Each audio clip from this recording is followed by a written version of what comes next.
Welcome to our channel. మీ సుబ్రహ్మణ్యం. చైనాలో మరొక వైరస్ ఇప్పుడు విజృంభిస్తుందని చెప్పేసి నిన్న ఈరోజు మాట్లాడుకోవడం జరుగుతుంది. దాని పేరు వచ్చేసి హెచ్ఎంపివి, అంటే హ్యూమన్ మెటా న్యూమో వైరస్ అంటారు. ఈ వైరస్ రావడం వల్ల ఏమైందంటే చైనా మొత్తం హాస్పిటల్స్ అన్ని ఫుల్ అయిపోయినాయి. తర్వాత కొన్ని శ్మశానాల్లో కూడా ఫుల్ శవాలతో రద్దీ అయిపోయింది అని చెప్పేసి ఇన్ఫర్మేషన్ రావడం జరుగుతుంది. ఈ హెచ్ఎంపివి అంటే ఏంటి, హ్యూమన్ మెటా న్యూమో వైరస్ అంటే ఏంటి? ఈ హ్యూమన్ మెటా న్యూమో వైరస్ ని 20 సంవత్సరాల క్రితం 2001లోనే కనుగొన్నారనమాట ఒక డచ్ సైంటిస్టు. ఆ తర్వాత సెరలాజికల్ స్టడీస్ చేసినప్పుడు తెలిసింది ఏంటి అంటే ఇది 60 సంవత్సరాల నుంచి ఆల్రెడీ ఎగ్జిస్టెన్స్ లో ఉంది.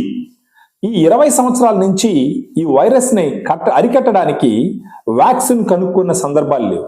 ఇప్పుడు ఈ వైరస్ అడ్డొదుపు లేకుండా ప్రజ్వరిల్లిపోతుంది. దీనివల్ల ఎంతవరకు నష్టం ఉంది, ఏ వయసు గ్రూప్లో ఉన్న వాళ్ళకి నష్టం ఉంది? ప్రత్యేకించి ఇది వచ్చేసి 5 సంవత్సరాలు వయసు కన్నా తక్కువ ఉన్న పిల్లల్లో కొంచెం ప్రమాదకారి అయినటువంటి వైరస్. తర్వాత గర్భిణీ స్త్రీలలో కూడా కొంచెం ప్రమాదకారి అయినటువంటి వైరస్. ప్రత్యేకించి వయోవృద్ధులు 60 సంవత్సరాలకు పైన వయసు ఉన్న వాళ్ళలో కూడా ఈ వైరస్ వల్ల చాలా సమస్యలు వస్తాయి. అంటే ప్రత్యేకించి చిన్న వయసు వాళ్ళలో కారణం ఏంటంటే వాళ్ళలో ఇమ్యూనిటీ తక్కువ ఉంటుంది. సో స్టడీస్ ఏం చెప్తున్నాయంటే 2021లో ల్యాన్సెట్ గ్లోబల్ స్టడీ అని చెప్పేసి దాంట్లో ఒక స్టడీ పబ్లిష్ చేసినారు. దాంట్లో తెలిసింది ఏంటంటే 5 సంవత్సరాల కన్నా వయసు తక్కువ ఉన్న పిల్లల్లో ఒక 100 మంది చనిపోయినారంటే వాళ్ళలో ఒక్కరికి ఈ హెచ్ఎంపివి వైరస్ వల్ల చనిపోయే అవకాశాలు ఉంటాయి. సో ఇలాంటి ఒక సిచ్యువేషన్ ఈ చైనా నుంచి హాంకాంగ్ లో కూడా కొన్ని కేసులు అక్కడక్కడ వస్తున్నాయి. ప్రత్యేకించి చైనాలో నార్త్ ప్రొవిన్స్ లో ఈ వైరస్ బాగా ప్రజ్వరిల్తా ఉంది. వీటన్నిటికి మించి దాని పక్కన ఉన్నటువంటి జపాన్లో ఆల్మోస్ట్ 7,18,000 కేసులు ఉన్నాయి. ఒక వారంలోనూ 94,000 కేసులు వచ్చినాయి అనమాట. సో ఈ వైరస్ కొత్తగా వచ్చిందేం కాదు, ఆల్రెడీ ఉంది. కాకపోతే సహజంగానే శీతాకాలంలో వైరస్లు బాగా స్ప్రెడ్ అవుతూ ఉంటాయి.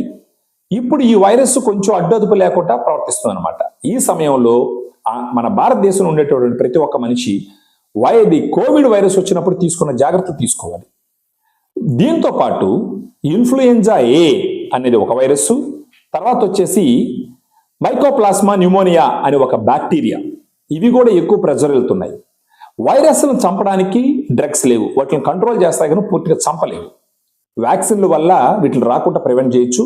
ఒకవేళ వచ్చినా కూడా వాటిని కొంచెం కంట్రోల్లో ఉంచేదానికి ఉపయోగపడుతుంది. సో ఇలాంటి సిచ్యువేషన్లో మన వాళ్ళు తీసుకోవాల్సిన జాగ్రత్తలు ఏంటంటే ప్రత్యేకించి ఇప్పుడు వయసు ఎక్కువ ఉండి వాళ్ళలో డయాబెటీస్ ఉన్నా, హైపర్ టెన్షన్ ఉన్నా, లేదా immuno compromised patients, multiple sclerosis, లేదంటే ఆస్టియో ఆర్థరైటిస్ అంటే రొమటాయిడ్ ఆర్థరైటిస్, ఇలాంటి వాళ్ళల్లో ఒకవేళ ఈ వైరస్ వచ్చిందంటే మాత్రం కొంత ప్రమాదకారి. కానీ యంగ్ ఏజ్లో ఉన్న వాళ్ళు చనిపోయే అవకాశాలు కొంచెం తక్కువ ఈ వైరస్ వల్ల. ఏది ఏమైనప్పటికీ కోవిడ్ టైంలో మనం తీసుకున్న జాగ్రత్తలు అంటే ఇమ్యూనిటీ బూస్టర్స్ తీసుకుంటూ, తర్వాత చేతులు కడుక్కుంటూ, ఎక్కువ జన సమర్థం ఉండే దగ్గరకు పోకుండా మాస్కులు వాడుతూ, శానిటైజర్స్ వాడుతూ ఉండాలి.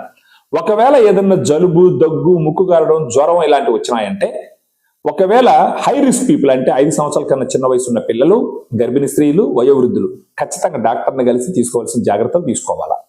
ఒకవేళ ఈ వైరస్ వచ్చి ఒకవేళ ఈ సిమ్టమ్స్ వచ్చినాయంటే డాక్టర్లు వచ్చి ఓన్లీ సిమ్టమ్స్ కంట్రోల్ చేయడానికి ప్రయత్నిస్తారు. మీరంతటా మీరు మెడికల్ షాప్కి వెళ్ళి యాంటీబయాటిక్స్ కొని వాడకూడదు. అజిత్రోమైసిన్, అమాక్సిసిలిన్ ఇలాంటి యాంటీబయాటిక్స్ కొని వాడకూడదు. యాంటీబయాటిక్స్ వల్ల వైరస్లు కంట్రోల్ కావు.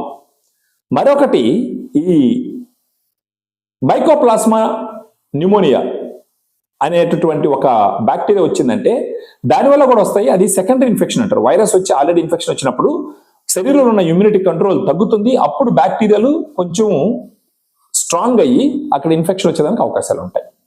సో ప్రత్యేకించి చైనాలో రావడానికి గల కారణాలు ఏంటి? ఒక వైరాలజిస్ట్ చేసిన రీసెర్చ్ ప్రకారం ఏంటంటే ఏషియన్ కంట్రీస్, ఆఫ్రికన్ కంట్రీస్లో ఇలాంటి వైరస్లు ఎక్కువగా వచ్చేదానికి అవకాశాలు ఉన్నాయి. కారణం ఏంటంటే ర్యాపిడ్ అర్బనైజేషన్, అంటే సిటీకి వెళ్ళే వాళ్ళు ఎక్కువ మంది అయిపోయేసి అడవులను కొట్టేయడం వల్ల ఏమైందంటే అడవుల్లో ఉన్నటువంటి గబ్బిలాలు, తర్వాత ప్రెడేటర్స్ అంటే సింహాలు, పులులు, ఇవన్నీ అడవి బాగా ఉన్నప్పుడు ఇవి ఈ గబ్బిలాల్ని, నక్కల్ని, కోతుల్ని, టెన్నిటిని అవి చంపేసేటివి. ఇప్పుడు ఈ అడవులు కొట్టేయడం వల్ల ఏమైందంటే ఈ జంతువులు ఊర్ల మీద రావడం మొదలుపెట్టి ఇప్పుడు మనుషులకి ఈ జంతువులకి కాంటాక్ట్స్ ఎక్కువైనాయి.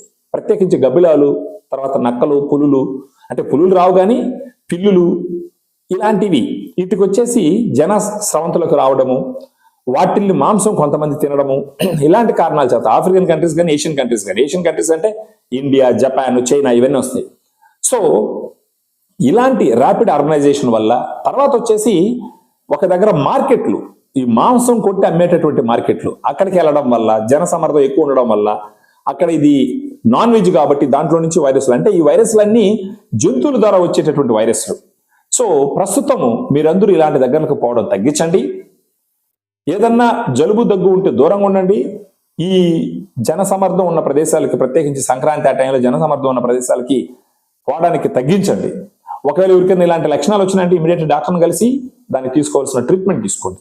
ఈ వైరస్ వల్ల చనిపోయే అవకాశాలు అయితే కొంచెం తక్కువే, కానీ ఇప్పుడు చైనాలో జరుగుతున్న సిచ్యువేషన్ చూస్తే మనకి యాక్చువల్గా వరల్డ్ హెల్త్ ఆర్గనైజేషన్ కానీ Chinese centre for disease control and prevention వాళ్ళైతే అక్కడ ఎమర్జెన్సీ ఉంది అనేది చెప్పట్లేదు, కానీ తెలుస్తున్న సమాచారం ఏంటంటే ఆల్రెడీ చైనాలో ఎమర్జెన్సీ ఉంది అనేసి.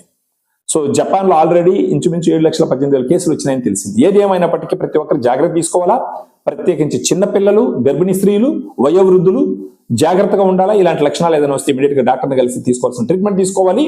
సో పానిక్ అవ్వాల్సిన అవసరం లేదు, కానీ కోవిడ్ టైంలో పాటించినటువంటి కొన్ని నియమాలు పాటిస్తూ మిమ్మల్ని మీరు ఈ వైరస్ నుంచి కాపాడుకోవాల్సిందిగా కోరుతున్నాను. మీకు ఇంకేదైనా డౌట్లు ఉంటే నాకు మెసేజ్ పెట్టండి, కామెంట్ చేయండి, మన వీడియోని ఛానల్ సబ్స్క్రైబ్ చేయండి, అందరికీ షేర్ చేయండి. Thank you very much. జై హింద్.